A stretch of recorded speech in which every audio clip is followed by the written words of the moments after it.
Shalom and welcome to another installment of Apostles at GMS, giving all praise to Yahweh B'Shem Yahushai. Today's topic is going to be entitled, Martial Law is Here in America. And the title pretty much says it all. And I'm going to pass the mic and y'all do what y'all got. Hey, well, you can start with that story right there. All right, this is an article that Brother Yakanan had sent me. This is from stupid.com. They have different articles here. But this is dated August 19th, 2014. It says, racist boy dies for 3 minutes, says Jesus is a nigger.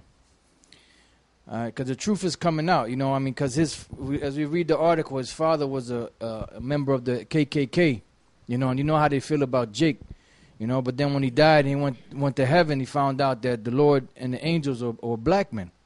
It says a young white Christian boy who briefly died on a surgeon's operating table during a liver transplant this past weekend says he met Jesus Christ and he was African American. Billy Landers, the son of a well-known KKK member in Mobile, Alabama, who was suffering from liver failure, was technically dead for 3 minutes before being resuscitated. During that time, the 13-year-old claims he visited the afterlife. It was all niggers, he told WKRG News after the ordeal. There were a few white people, but they were just entertaining the blacks. You know? It says like playing basketball. There were lots of nigger angels watching them play basketball, Landers said. Jesus was a coon too. Jesus wasn't white like Daddy says he is. I asked my father why is Jesus a nigger. He couldn't answer. I'd been taught that the Most High, or that God and Jesus hate niggers, that God cursed them by turning their skin black, that they were mud people. Billy's father said his son's experience has not made him question white supremacy and Anglo-Saxon Jesus. It's kind of disturbing to me that he came back with the story of niggers of nigger heaven. He told reporters, but clearly my son is suffering from some sort of schizophrenia or something. There's no way Jesus is a nigger. I'm going to have my boy put on antipsychotic medications. You know, and that's the end of the article. So basically, that's how people feel in the world today. You know, there's no way that the Lord, you know, the one the world calls Jesus Christ, Yahweh Shai, could be a black man. He has to be a white man. Why? Because that's the image that's been pushed out for so long, since the Renaissance period. So that's the image that's branded in the average person's mind out here. You know, and that's why, you know, it's important. You know, for us, you know, when we teach, we have to keep pushing that. You know, as well as the martial law and the chip and all that stuff that's coming. You know, you have to keep pushing the truth because for a long time the truth has been hidden. You know, matter of fact, this is the book of 2nd Ezra, chapter 6, and this is happening because we're coming now. People are starting to question it. You know, like that little boy had that experience, and his father just clearly just came out. No way that Jesus could be a black man. You know, and then he said he even threatened to put his son on antipsychotic medication or some kind of crazy ass medication. This is 2nd Ezra chapter 6 verse 28. It says, as for faith, matter of fact, I'll start up at 25 or 26. And the men that I receive shall see it, who have not tasted death from their birth. And the heart of the inhabitants shall be changed. And that's what's happening right now. You know, the minds of the elect are being changed. Why? Because the truth is coming out. Right? It says, and the heart of the inhabitants shall be changed and turned into another meaning. For evil shall be put out, and deceit shall be quenched. As for faith, it shall flourish, corruption shall be overcome, and the truth, which hath been so long without fruit, shall be declared. And that's what's happening right now. The truth is being declared. You know, that Yahweh Shai, who the world ignorantly calls Jesus Christ, is a black man. His father, the Heavenly Father, the Most High, is a black man. The angels are black. You know, the real Israelites are the so-called Negroes, Latinos, and Native American Indians. You know, and all that, and many other things that are coming out. You know, so that image that's been branded in these people's brains is slowly but surely starting to get chopped away at. But these crackers ain't gonna believe it. Why? Because they believe that the white man is superior to us, and they're not. They're our slaves. You notice what the kid said in the article. he said that that the white people were there entertaining them like playing basketball. That's what Jake is doing for the so-called white man. They're nothing but entertainment for the so-called white man. You know, you want to they want to get a good laugh. They'll watch Jake. You know, they'll see Jake playing basketball or baseball or whatever the case is.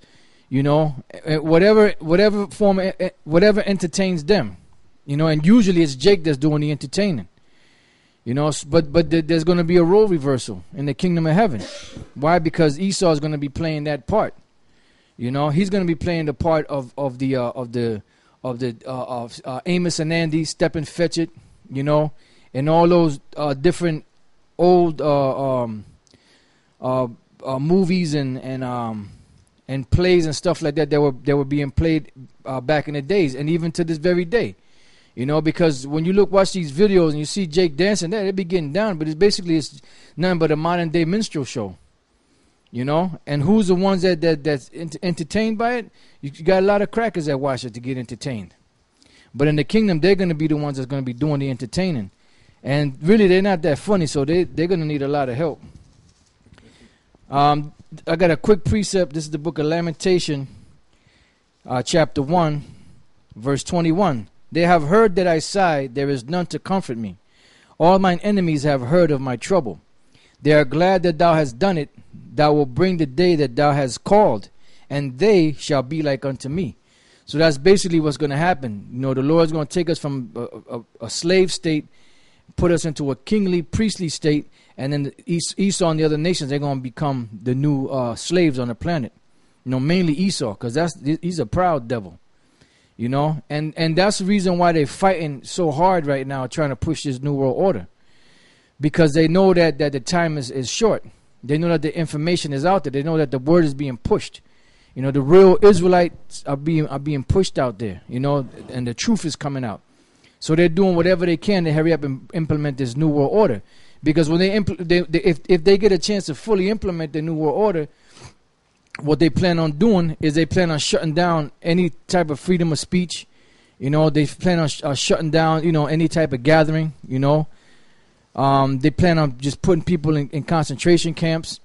They plan on putting microchips in people, not only to track them, but that they can buy or sell or have all their information on that card, like you would have like right now on the computer. When they type in your name on a computer, your address will come up, your age, where you live at, if your license is good or not, you know, if you owe taxes, you know. So they want to have all of that in one database, which is the RFID microchip.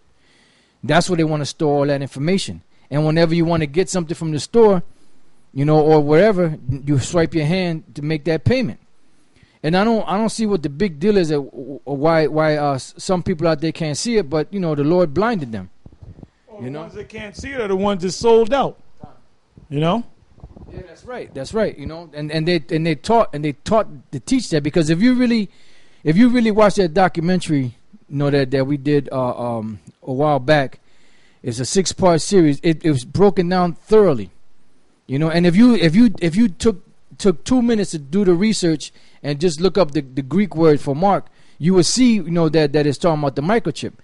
But like Apostle Tar just said, he said some of them guys up in the top, they sold out, and the people that's following them are just blindly following them. You know, they don't really do the research on their own. They just, whatever Nate says or whatever General Yohanan says, that's what they accept. You know, but it's all right, because whether you hear it or not, like the scriptures say, whether you hear or forbear, the Lord's still gonna bring it.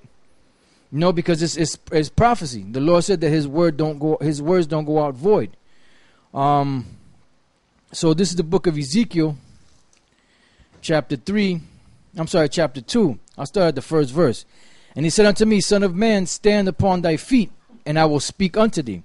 And the Spirit entered into me when he spake unto me, and set me upon my feet, that I heard him that spake unto me. And he said unto me, Son of man, I send thee to the children of Israel, to a rebellious nation that hath rebelled against me. And that's the reason why we're out there teaching. You know, for the elect to be turned back to the Lord. And for the 2/3, you know, to hear their judgment. It says, they and their fathers have transgressed against me, even unto this very day. Even right now, August of 2014. For they are impudent children and stiff-hearted. I do send thee unto them, and thou shalt say unto them, thus saith the Lord power. And that's what we're saying. What Yahweh B'Shem Yahushua has told us to say, to tell you, to warn you about what's coming. It says, and they, whether they will hear or whether they will forbear, for they are